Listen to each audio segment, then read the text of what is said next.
Halo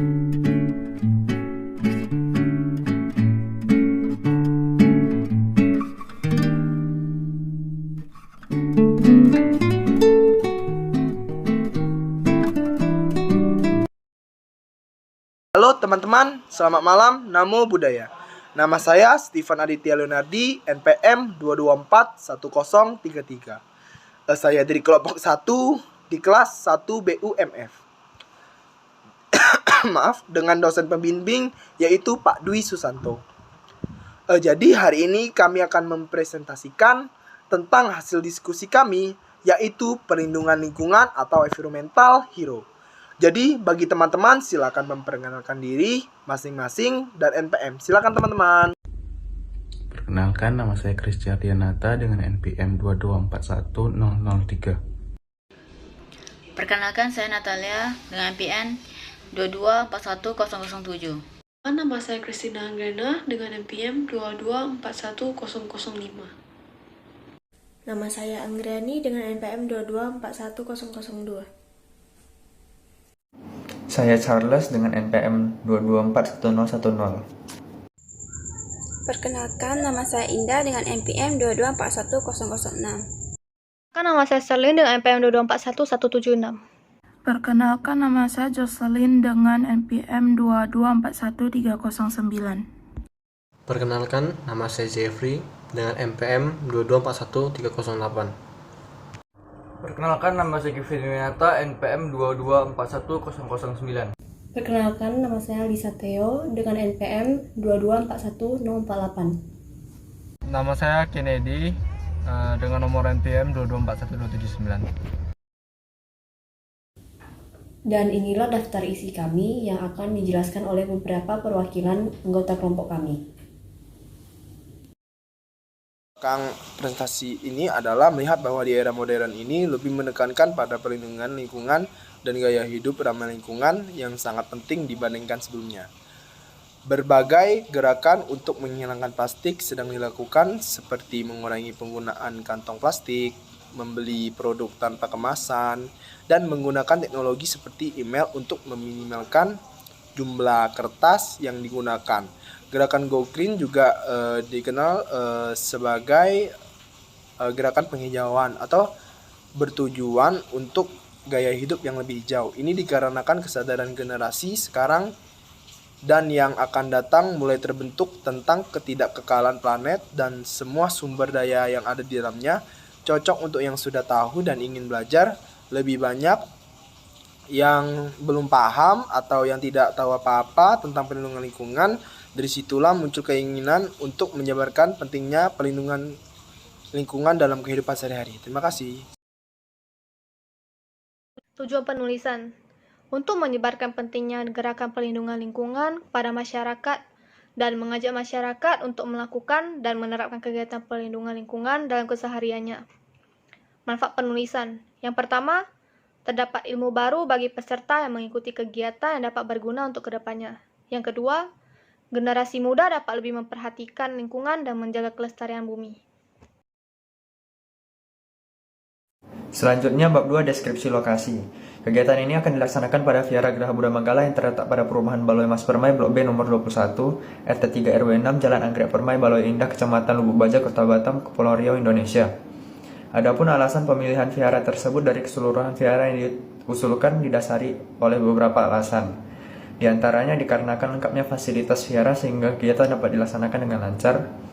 Jumlah umat yang ditampung oleh vihara sangat banyak.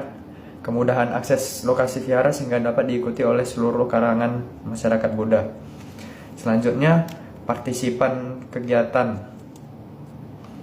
Yang pertama, panitia. Itu Lisa Theo sebagai ketua, Jeffrey sebagai bendahara, Kennedy sebagai keamanan, Natalia dan Indah sebagai fasilitator, Angriani, Jocelyn, Kristiadianata sebagai bagian dari desain, Steven dan Christina Anggrena sebagai moderator, Kevin Winata sebagai dokumenter, saya dan Sherlyn sebagai administrasi. Selanjutnya, peserta dari seminar ini adalah seluruh umat Vihara Geraha Buddha Manggala pada tingkat SMP ataupun SMA. Selanjutnya akan dilanjutkan oleh rekan saya. Bahan dan alat. Kita menggunakan alat seperti laptop atau smartphone, platform pendaftaran Google Form, media promosi, media sosial, dan word of mouth. Bahan yang kita gunakan seperti poster dan materi presentasi.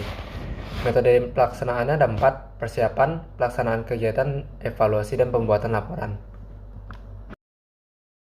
Metode pengumpulan data. Yang pertama, metode observasi dan survei lapangan. Survei lapangan dilakukan secara langsung pada lokasi vihara yang dipilih dan melakukan observasi terhadap lingkungan vihara dan sekitarnya. Yang kedua, metode wawancara. Metode ini dilakukan dengan menanyai dan mengkonfirmasi beberapa hal kepada panitia dan pengurus vihara untuk mendapat informasi secara detail. Dan yang ketiga, metode studi pustaka. Metode studi pustaka ini kami mendapatkan dan mencari informasi dari sumber tertulis seperti buku, majalah, artikel, dan penulisan ilmiah untuk mendapat pemahaman lebih dalam mengenai topik pelaksanaan kegiatan. Metode pengolahan data. Metode pengolahan data merupakan proses dari langkah-langkah pada pengolahan dan analisis data tergantung pada pendekatan yang dilakukan. Pada kegiatan pelaksanaan proposal ini, metode pendekatan yang dipakai adalah metode pekerjaan lapangan. Berikut merupakan tahapan-tahapan yang dilakukan selama kegiatan proposal pada Vihara Manggala berlangsung, antara lain persiapan, pelaksanaan kegiatan, evaluasi, dan pembuatan laporan. 2.7 Metode analisis data. Teknik analisis data merupakan langkah penting dalam melakukan proses kegiatan proposal. Adapun metode analisis data untuk kegiatan ini berupa metode analisis data kualitatif. Hal ini dikarenakan data yang dikumpulkan dan dianalisis adalah data yang berupa pernyataan dan tidak merupakan data yang bersifat angka yang memerlukan perhitungan. Contoh data tersebut adalah data hasil wawancara, observasi, dan hasil studi pustaka.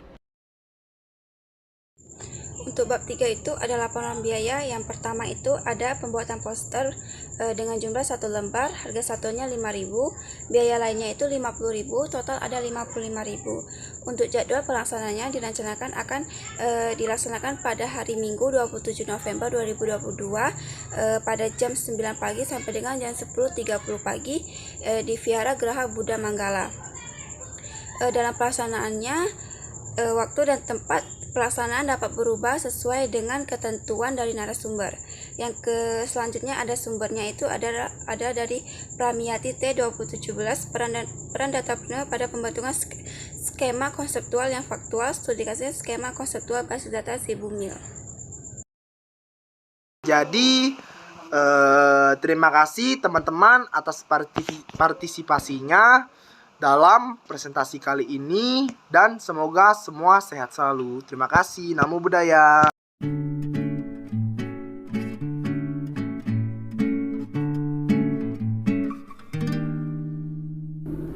Jika terdapat suatu kesalahan kata atau sesuatu yang tidak mengenakan, mohon dimaafkan.